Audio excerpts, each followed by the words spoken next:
This message is part of the teaching provided by House on the Rock Fellowship, a church caring for the Miami Valley region.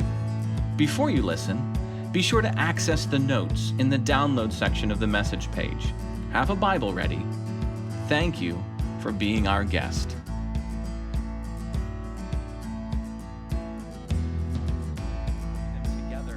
This last week, we changed internet providers at our house. Last summer, we noticed an army of white panel vans scoping out our neighborhood. That was an awkward moment. But they started to dig up property and were putting trunk lines down in the ground. So we knew that something was on the way. Something was going to happen. We just didn't know what it was. A month ago, my wife received this advertisement letting us know that another internet provider was coming available. And we thought, is this something that we should pursue? Because to be perfectly honest, our internet provider wasn't necessarily very reliable, and my sons would bemoan and decry the injustices of great lag whenever they were playing video games. Some of you are like, what's lag? It's you're playing on, you're doing things in a video game and like stall and stutter, and you hear them scream, the lag, the lag. It's a great injustice. Apparently, this is a terrible thing when you're a young teenage boy. I tried to explain to them that you are talking to a friend through a cartoon that's on the other side of the world. That's miraculous, okay? There's no lag. If I wanted to talk to a friend growing up, I had to get on my bicycle, I had to ride the 4 miles uphill, dodge the Amish gang that lived at the top of the hill, that's a different story, and go talk to my friend. Any lag was how long did it take me to get up the hill and past the Amish gang. You don't know lag. I'll tell you lag. However, because, I want to be a good dad, and that means giving my kids whatever they want. I was kidding about that one. That's not true at all. That's not true at all. So we started to ask ourselves, hey, is this a service? Is this a provider that we could swap out? And so my wife, she called him and says, hey, we got an advertisement. We wanted to know a little bit more about your service that you're offering. And they said, okay, well, let me explain to you, them talking to us, about what you're currently receiving. We're like, okay, sure, that'd be great. She says, currently, you have a service that provides 100 megabytes per second internet access thing. I have no idea what they're talking about. 100 of them. This is what you need to understand. That 100 that you think you're getting, you're not getting. It's actually tapped into by everybody else that's in the area that's actually tapping into it. I'm like, excuse me? They said I'm getting 100. You're not getting 100. You're getting a part of the 100 based on what everybody else is also grabbing. I'm like, they're cheating on me. My internet provider's cheating on me with everybody else in the neighborhood, tapping into the thing that I thought that I was getting all by myself. Yeah, pretty much. That's about it. We will give you 500 of the 100 things, MBSs, I don't know, that you can get dedicated line into your house, just you, just for us, just for you. You get 500 of them, just us. This is awesome. This is incredible. Completely devoted to you. No one else. And we'll throw in a gift card. Ha ha! All right. It's all good. You get a gift card. We get a gift card. Awesome. And so, we said, that'd be great. We'd like to make the change because then we have this dedicated, faithful, devoted, reliable line that connects us to all the wonderful things that is the internet. No lag. The dedicated time that was appointed, it was supposed to take 3 hours. Because of what Miguel had to do, it took him almost 5 hours of pulling these lines down the road and down the road and down the road to get to our house.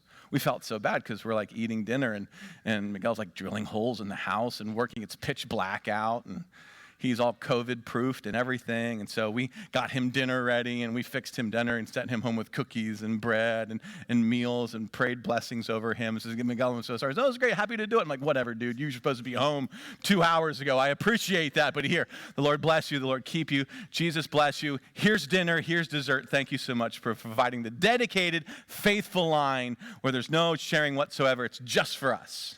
Faithful. Completely faithful. I said, thank you. We've been learning what faithful means, right? You can't serve two masters, can you? What does it mean to be faithful? What does it mean to be dedicated? What does it mean to be reliable? Been asking ourselves this question as we get towards Easter. Am I a dedicated, faithful follower of Jesus? Or are my devotions spread all over the place? My commitments spread all over the place? A few weeks ago, we said that a good and faithful servant invests in the kingdom's interests only. That's their priority. What does the master want? What does Jesus want? And I'm going to invest my life in that. And then we saw how Jesus lived that out himself. Jesus who said, if I'm going to save the world, I need to dress for work. And how did Jesus dress? He dressed as a house slave. He said, hey, if you're going to reach the world, you're going to reach the world as a servant. If you're going to change where you work, if you're going to change your family, if you're going to see your marriage transformed, you need to get dressed like a servant each morning. You need to dress up like a slave. That's the priority. Last week, if you're able to be with us, we were visited by Teo Makumba, some of our global partners in Rwanda. He survived the Rwandan genocide in the 90s. One of 300 out of 50,000 people in his district were slaughtered. One of 300 that survived. Came to the United States. Jesus saved his soul, and then God said, I want you to go back. Can you imagine that? Let me ask you, is Teo a good and faithful servant? Isn't that a good and faithful servant? To go back to the very people that slaughtered your family with the message of Jesus. I think he's an example of a good and faithful servant. Today, we're going to see how the Apostle Paul also was the example of faithful. In fact, the Apostle Paul was the model of faithfulness. How do you measure faithfulness? Let me ask that question. How would you measure it? How would you quantify it?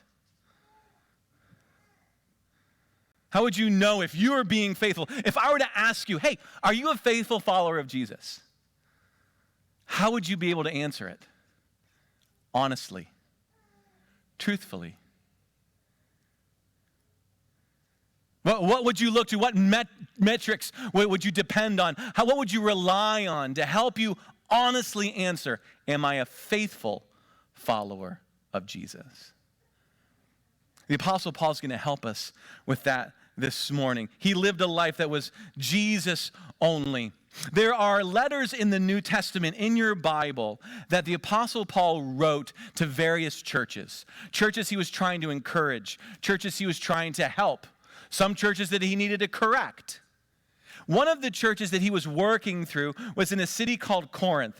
And in that church, actually a series of house churches, there was an influx of false apostles and prophets that had worked their way in and kind of led those churches astray. And Paul starts to confront them and says, hey, those guys are false. Let me show you what a real apostle goes through. Let me show you what a real faithful servant endures. I want to read to you a little bit of what Paul might say is his resume as he compares how he is held onto the gospel versus what these other false apostles were going through. Just listen and let me read a bit of this resume to you. This is actually, if you want to look at it later, this is 2 Corinthians chapter 11. He says, are they Hebrews? Well, I'm a Hebrew. Are the false apostles Israelites? So am I. Are they offspring of Abraham? Oh, I am too. Are they servants of Christ? I'm a better one. That's kind of gutsy, right?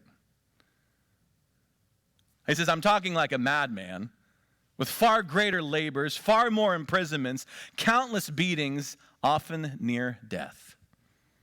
He says, 5 times I received at the hands of the Jews the 40 lashes less one. 3 times I was beaten with rods. Once I was stoned. 3 times I was shipwrecked. At night and day I was adrift at sea.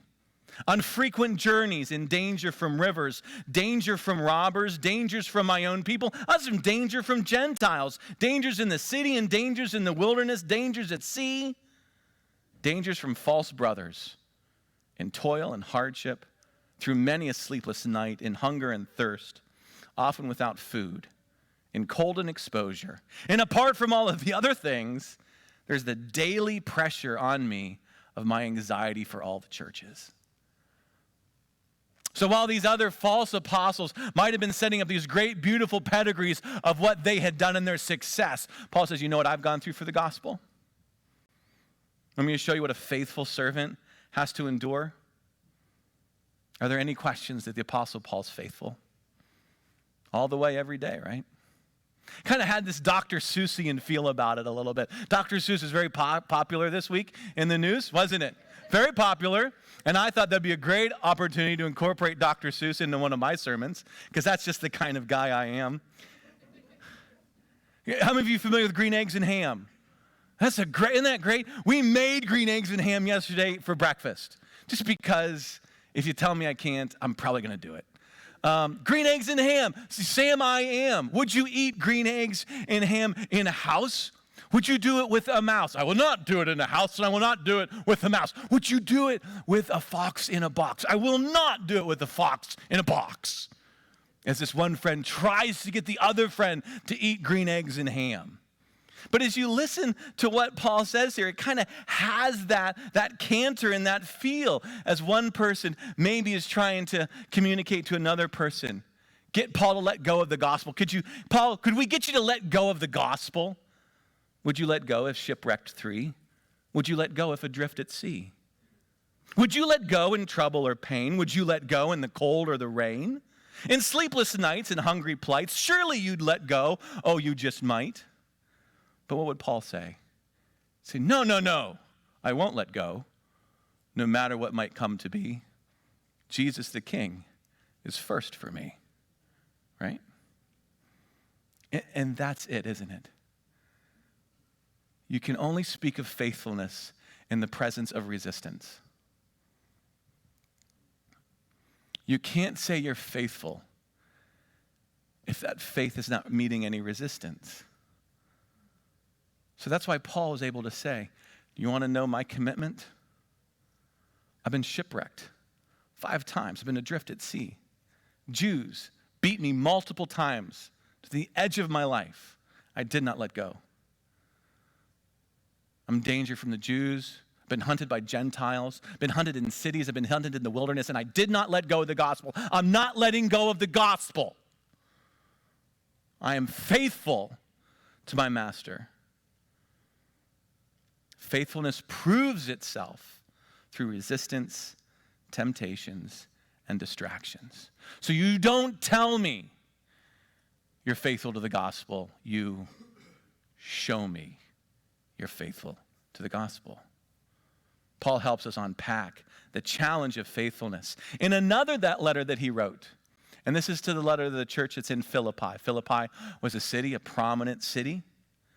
And there was a small band of Jesus followers there that the Apostle Paul cared for a few years and built a beautiful relationship with them. But they found out, guess what? Paul's back in jail again for the gospel. He's actually under house arrest in Rome, waiting to appear before Caesar. He's chained in a house. He's chained to the imperial guard. His freedoms are, so they write him a letter, says, hey, we want to send you some help. We want to send you some aid. We're worried about you. Paul, are you okay? He says, hey, his letter back to them is the response. He said, I want you to know something.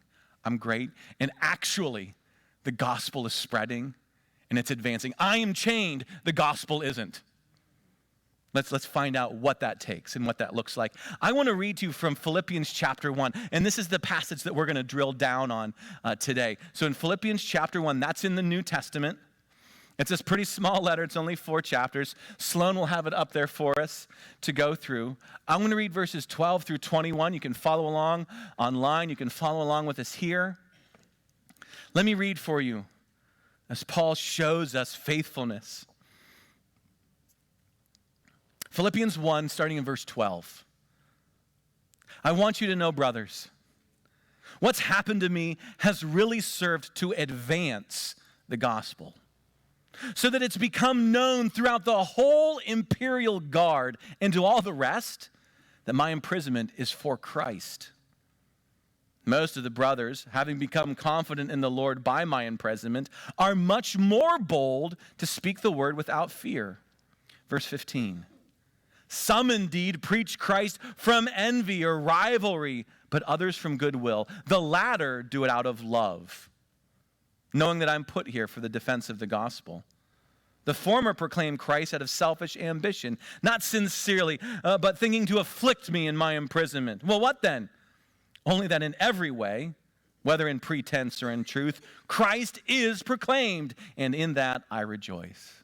Yes, I will rejoice, for I know that through your prayers and the help of the Spirit of Jesus Christ, this will turn out for my deliverance.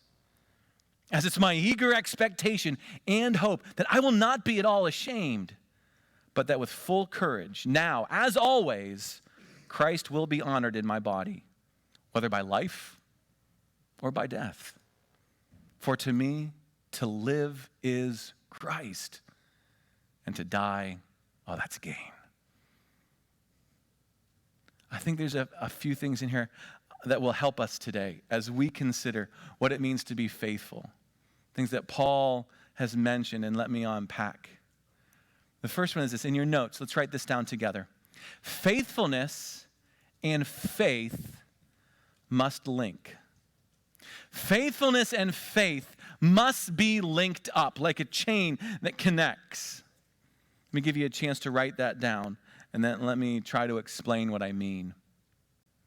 Faithfulness and our faith, what we believe, need to stay connected. In Philippians chapter 1, verse 12 and 13, Paul has this to say. He says, I want you to know, brothers, that what has happened to me has really served to advance the gospel, so that it's become known throughout the whole imperial guard and to all the rest that my imprisonment is for Christ.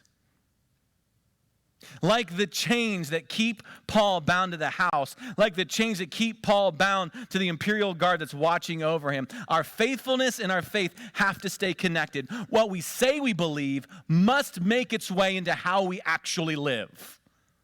You can't say you follow Jesus and then not actually follow Jesus in every aspect of your life. You must be faithful. He says to advance the gospel. Do we know what that means? That term gospel. If we all said, hey, I know what the gospel means, there's a chance that we all might write down different things. Here at House on the Rock, we are learning to understand that better news, gospel, the better news is that King Jesus has come. And he's restoring all things. Death and sin are dealt with. But Paul himself unpacks gospel in a couple of his letters. I'd like to read one to you. This is 1 Corinthians 15. This is him speaking. This is what he says. This is 1 Corinthians 15, 1 through 4. I would remind you, brothers, of the gospel I preached to you, which you received, in which you stand, by which you are being saved, if you hold fast to the word I preached to you, unless you believed in vain. You can meditate on that phrase. For I delivered to you as of first importance what I received. Here's the gospel. You ready? Christ died for our sins in accordance with the scriptures. He was buried. He was raised on the third day according to scriptures. That's gospel. That's the gospel. According to an apostle who actually learned it from Jesus. What's the gospel? Jesus. He died for my sins. According to scripture, he used the term Christ. Referencing back, he is the promised king, the promised delivering one from the Bible. He has come, and he has set me free. And he's doing it all over the place. So this is what's advancing. This is the message that's growing. Well, how is it growing? Because he's stuck in a house, man. He's stuck with a bunch of guards watching him. This is not a happy place. Man, if he were on Facebook, he'd probably be complaining about it all the time, right? How rough his life is and how hard things are. That's what he'd be doing. What is he doing? He says, through the imperial guard and through all the rest. When you think of imperial guard, I want you to think of like Navy SEAL meets Secret Service, okay? These are the best of the best of the best of the best, Okay? These are the ones that are responsible for watching and keeping and maintaining the protection of Caesar, his household, his family, his palace. And because the Apostle Paul is waiting to appear before Caesar, he's under their guard, chained to them constantly, all the time. Okay? What they see in Paul proves Paul's message. Paul says he's a follower of King Jesus, and he acts like it. There is not an inconsistency. Because this is what happens when the better news of Jesus is added to the better response of a Jesus follower, the gospel advances. The gospel doesn't grow if you say you follow King Jesus, but you don't act like it. Does that make sense? So it, in fact, captivates the person who's seeing it. I need an example. I need a good soldier. Adam, would you help me, please? Come on. Well, you're an elder candidate. You really have no choice. Yeah, all the way, buddy. All the way. So you are going to be our Imperial Guard. You are our Praetorian. You are the embodiment of Navy SEAL meets Secret Service. So come on up here. I don't know if they let you have that Grizzly Adam beard, though, but still, you look good. Handsome. So now you can't smile because you're a soldier, right? You probably have to cross your arms because that makes you more intimidating. I'm scared. So round the clock, shift after shift after shift, I've got a guard that's chained to me in my house, and I'm Paul. Duh, right? I'm the Apostle Paul. You're the Praetorian Guard. Okay, if you are chained to the Apostle Paul all the time, what are you likely to experience? All the time, right? So how are you? Tell me about your family. You know Jesus? I like Jesus. Do you love Jesus? No, you're a pagan. You worship, no. Like, you're not, dude, you have to, like, you know the guys that stand outside Buckingham Palace? Like that, do that one, okay? Like, Lord, I lift your name on high. Lord, I love to sing your praises. No matter what I'm doing, where I am in the house, I am saturated in the message of Jesus. And it's going to, whether I'm washing dishes, I'm talking to Jesus. He's going to see me. I'm praying. I'm praying for the churches, right? I am consumed with for the churches. He's got to see this. He has to watch this. He's listening to it. Okay? I'm going to ask him, hey, how's your family? Tell me about your family. How can I be praying for your family? At no time does he see me griping. At no time does he see me complaining. He sees someone that says Jesus is king, and he acts like it. Now, he might say, Caesar's king. This guy's a nut. But I tell you what, he believes what he says. What's going to start to happen to these guards eventually? Maybe not all of them. But what I say out here and what I do in their presence is going to start to do what? It's going to have to work its way into here, isn't it? So much so that the apostle says the whole imperial guard knows the message and others. And we'll get to the others a little bit later. Why? Because my faithfulness has to be linked to my faith.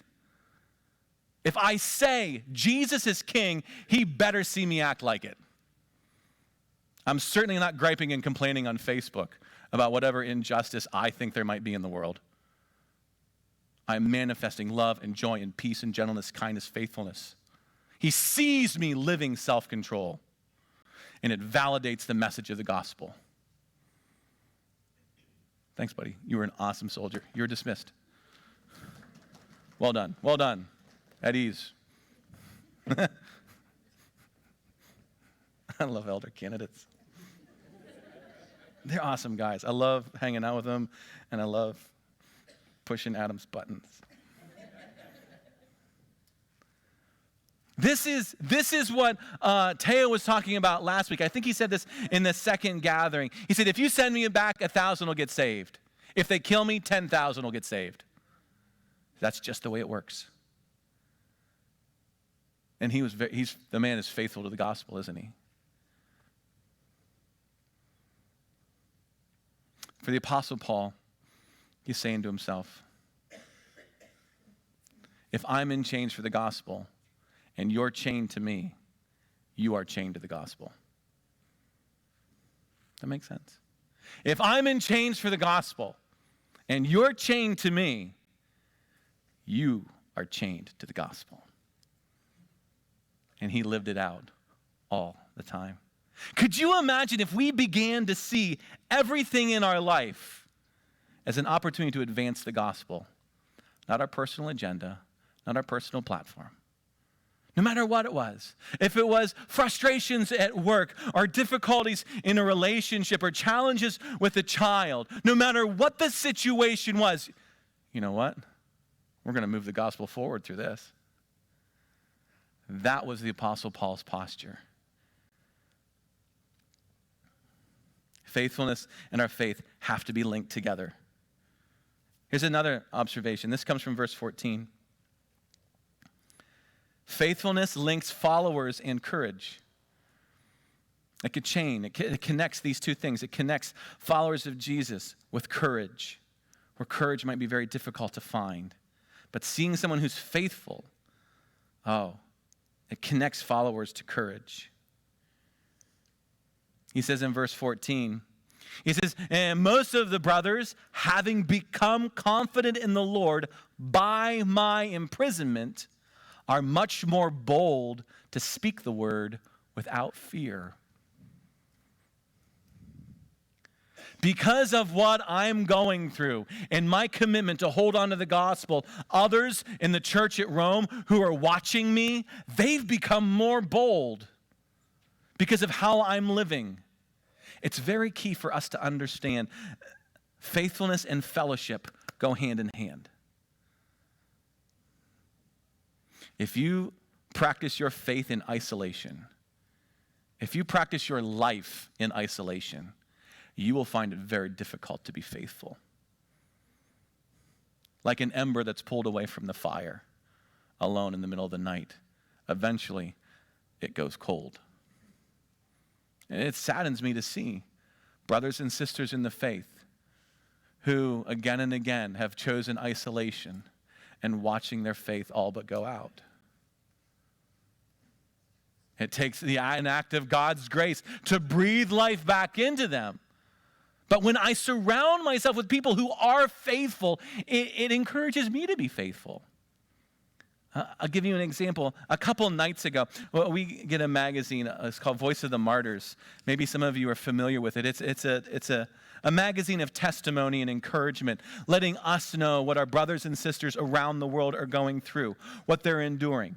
And this ministry also goes to help subsidize and support Christians all over the world. And in the back of the March episode, there's just a few stories from the field, just kind of letting us know this is what's going on and this is how you can be praying. There was a short story of a Swiss missionary who was executed by Muslims. She was kidnapped, went back home, and then went back again, and they had her for 4 years, and they ultimately executed her. There's another story of a Christian family that was living in a displaced camp. They'd been kicked out of their country, but they were the only Christian family in that camp. It was a Muslim camp, and some of the challenges that they had endured. They were trying to force the Quran upon them, but they remained faithful. Then another story of Christians in a city over near Vietnam, and how the government was restricting aid to go to them. Everyone else in the city was receiving aid, but the Christians were on a list, and the Christians were not allowed to receive any aid or subsidy. And so we sat down as a family and others, and we read through these. Even my youngest son, because this is the faith. This is the faith. This is what's going on. We had gathered that evening for an evening of fellowship and celebration. And you're like, well, Paul, way to put a downer on it, man. You are a terrible, terrible host. I said, yes, I actually probably I am. But what that fostered was a deeper sense of celebration and a deeper sense of fellowship and community and a deeper sense of God's blessing and provision. And so each of us read one of these stories out loud, and then in the magazine, they'd provided notes that you could fill out to be mailed back to the ministry that they'd send and put in the hands of other Christians. Because I believed I need my sons to see this is what it means to follow Jesus. This is the call to faithfulness. This is what it means to say, I follow Jesus. Yes, is there a promised hope? Absolutely. There's an amazing promised hope, isn't there? Yes. And King Jesus will come back and make everything right. And it will cost many of us our life in the process. But we're not going to be surprised. Faithfulness links up followers. It spurs us on. It helps us keep pace when we want to slack back. My wife said to me yesterday, want to go for a walk? And those of you who know and have watched my wife and I walk, it's not fair or even. And Jackson, as we were getting ready to step out, and she was getting out the timer, and she was doing her stretching, and she was getting ready to walk. Jackson said, are you going to go at mom's pace or at your pace? And she said, oh, we're not going to go that fast. And she lied. Because then she pulled out a starter pistol. And so for 48 minutes and 22 seconds, because that's how long it was like a rhino trying to keep up with a gazelle. And I'm going to have Aaron do a t-shirt for me that says, Rhino and Gazelle Walking Company. Had Elise not been there, I would not have done that. Because she was always just a little bit ahead of me. She's saying, no, he's a lazy bum. He wouldn't have done anything. She was always just a little step ahead of me, and it spurred me on to keep going. If it was just me, I wouldn't have done that. In isolation, not a chance. I would have found myself a tree. I would have sat down and taken a nap. But no, because she was there, because of her faithfulness and her commitment, it spurred me to move forward too. Be very careful, especially in a culture of COVID, that you are not isolating yourself from the fellowship. Like, oh, I just need some me time.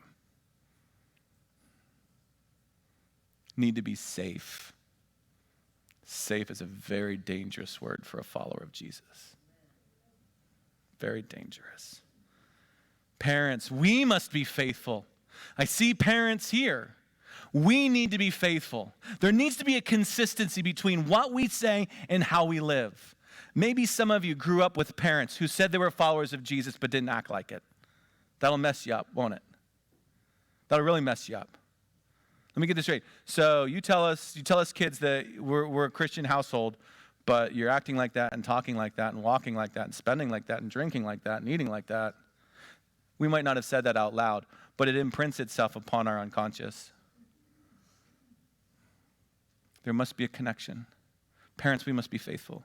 Hebrews chapter 12, verse 1. Since we're surrounded by so great a cloud of witnesses, let us also lay aside every weight and sin which clings closely. Let's run with endurance the race that's set before us. Witnesses meaning those who have gone ahead of us in the faith, those who have finished well. Yes, Abraham and Sarah. Yes, Jacob, Jesus, the apostles, but 2,000 years of followers of Jesus who faithfully laid down their life and did not let go of the gospel. Third thing that we can see in this, write this down in your notes. Love strengthens faithfulness. It's love that strengthens faithfulness.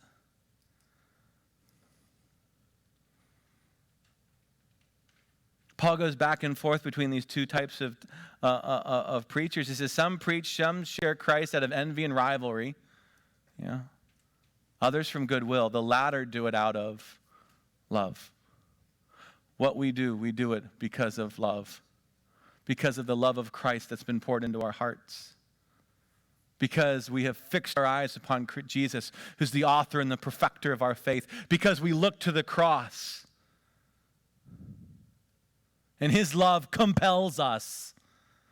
I was reading over the gospel according to Mark again and again this week. Just wanted to get it into my head, and I want to see it, and I want to feel it, and I want it to saturate my being. And you get to the Lord's Supper, you get to the last part of Mark, where Jesus has them all together. And there's this great moment where Peter, with great confidence, says, I will never leave you. I am with you to the end. And all the disciples are like, we are with you to the end. Yes, it's this awesome big man moment. They're probably thumping their chest, to the end, to the end, to the end, because they think they're marching on to glory, right? They think they're marching and they're going to get themselves a couple thrones. They're going to get themselves some nice palaces. Oh, we are all together. We are doing this. And Jesus looks at Pete and says, Pete, you're going to deny me 3 times before the sun even comes up. No, Jesus, Jesus, Jesus, Jesus. And all the disciples are like, we will never leave you. We will never run out on you. We are faithful. We're reliable. We are with you to the end. Jesus, it's us. Let's go. Glory. Here we come. Less than 3 hours later, they all run away in the presence of the Jewish temple guards. And Peter himself, who has distanced himself during Jesus' trial. A young girl comes and says, hey, I saw you with Jesus. You're a follower of Jesus. And he says, no, may I be damned to hell if I know that man at all.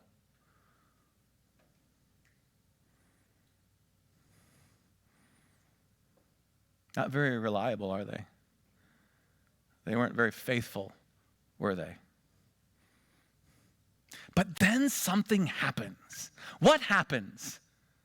It's called the crucifixion. It's called the resurrection.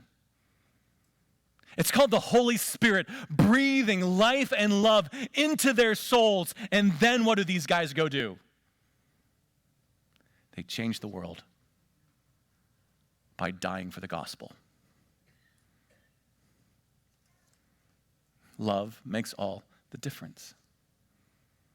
So if you find yourself, like me, struggling with faithfulness to Jesus, because I tell you, sometimes it's just easy. How many of you made a commitment for Lent? Like, hey, I'm going to give this up, I'm going to give that up, I'm not going to do this, I'm not going to do that. Yeah, some of you have, and some of you I know had, and you didn't raise your hand, and I know why you didn't raise your hand, because I asked you about it. Hey, how's that going? Well, most of the time it's pretty good. Okay, most of the time it's pretty good. Most of the time it's pretty good. It's hard to be faithful sometimes. I get that. But it's love that fuels our faithfulness. It's fixing our eyes on what he has done, and it's opening ourselves up to the Holy Spirit. Wash in me anew and fill me anew with your love. Love strengthens faithfulness. And finally, the fourth thing that I'd like you to write down, but please don't put your notes away as soon as you fill this in. I know what you do. Your sermon's over. Last fill in. Faithfulness links to everything or it means nothing. Our faithfulness needs to link to every aspect of our life, or it means nothing.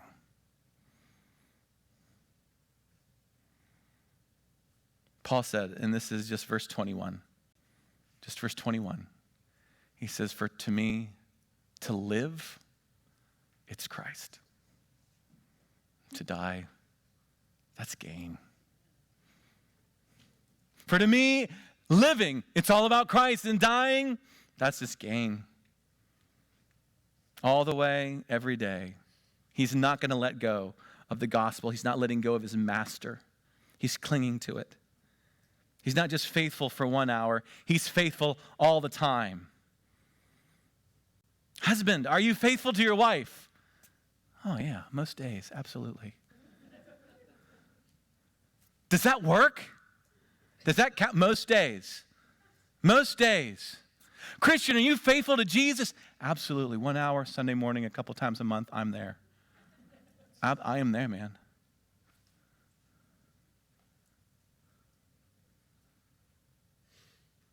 Are you a faithful follower of Jesus? I'm faithful when I'm driving my car. Right? If I'm a follower of Jesus, I need to be faithful when I'm driving my car. How many of you sometimes struggle when you're driving your car to be faithful to Jesus? Spouses, you're not allowed to poke at your other spouse. It doesn't work that way. No. It's like, yeah, but No, you have to be. If I am chained to the gospel, then it's every aspect. I'm pulling out of Troy Christian. My kids had violin and piano lessons. I'm pulling to the roundabout. You know the new roundabout that they put over by Troy Christian on Dorset? Those of you who know, it's a little baby one. It's a nuisance of a roundabout. Nonetheless, that's what they did. Still, so here it is. I know roundabouts. I've lived here almost 6 years. I know how roundabouts work. You have to set your faith apart. Because it's all about survival. It's survival, right? Right? It's you do you, man. You do you. When the space, you gotta get that car in there. Because here's my turn. I'm in, right? Okay. There's like, oh no, I want you to go. Oh no, you go. No, you need to. Truck ahead of me was pulling into the roundabout. There was no one that was oncoming, so that meant it was my turn, right? That's how that works. Truck pulls out. There's no one coming. I follow along. I'm at 6 o'clock on the roundabout. There's a minivan at 3 o'clock, and he's revving his engines. And he looks at me with this disgust and disdain of Satan himself. I'm just following on the roundabout. I'm in the roundabout, following the truck, going to go around. He looks at me through the window, and he does this. 4! I'm like, what's 4? Like, is this, like, I know what it means to flip someone off. Is this like 4 times that? Like, is he that mad at me that it's like 4? I'm like, what's 4?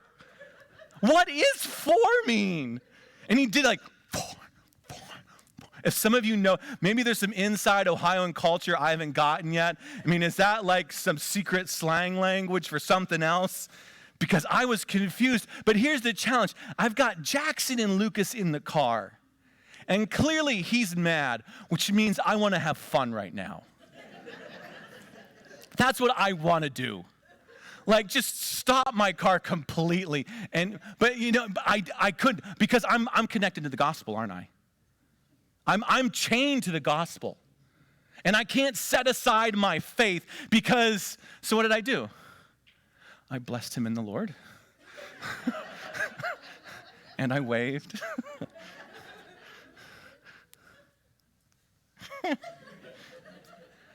I can't set aside my faith, right? When I'm at work, when I'm doing my taxes, my marriage, my kids, when I'm talking to that political relative on Facebook who just knows the buttons to push, I'm chained to the gospel. I can't set that aside.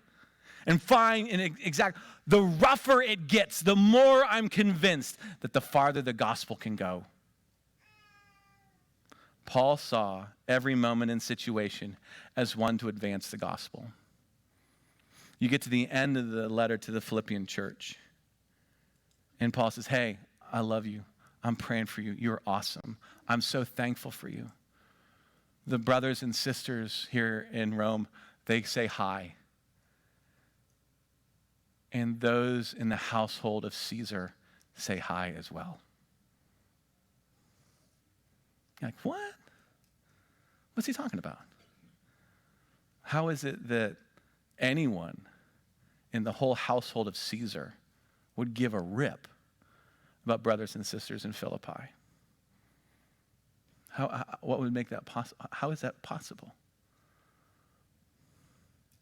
Because in Paul's mind, if that guard is chained to me, that means he's chained to the gospel. And those guards started to take the message back. And those guards started to take the message back.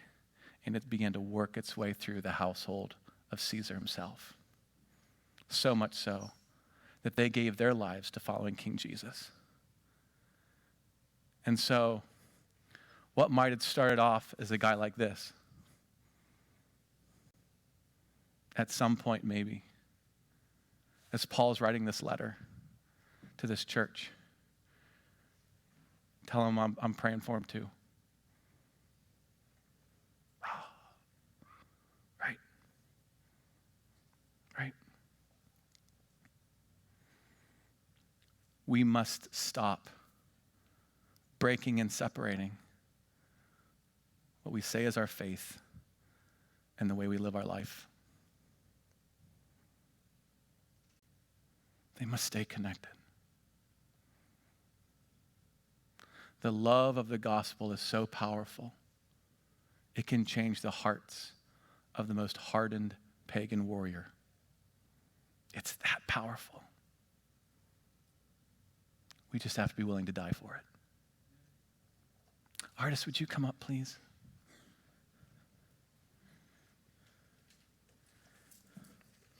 The Apostle Paul said, let your manner of life be worthy of the gospel. I don't know about you, but I struggle with that. I have a hard time. There are parts of my life where like, yeah, man, Sunday morning when everyone's looking at me, I can look the part. Going around a roundabout in Troy, 4. I struggle. Maybe you're with me this morning. You're like, yeah, Paul, it's I don't know how you measure faithfulness, but I don't think I'd do very well this week. The gospel is that big. How great the Father's love for us. Amen? Before Aaron comes up, why don't we just quiet our hearts and our minds? Let your manner of life be worthy of the gospel. Spirit, help us in this moment.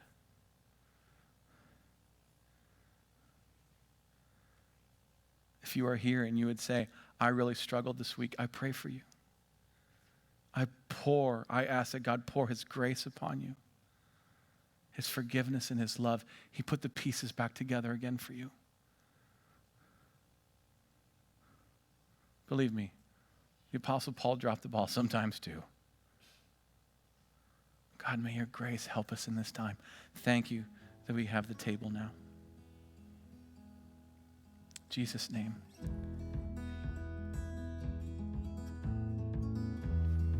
Thank you for sharing your time with us, and we'd love for the journey to continue. If you're a guest, would you consider reaching out to us? We would love to come alongside and encourage you in any way that we can. If you're someone who's joined us today and you are desperately reaching to find hope wherever you can, again, Jesus came that we would find hope. You can find hope today.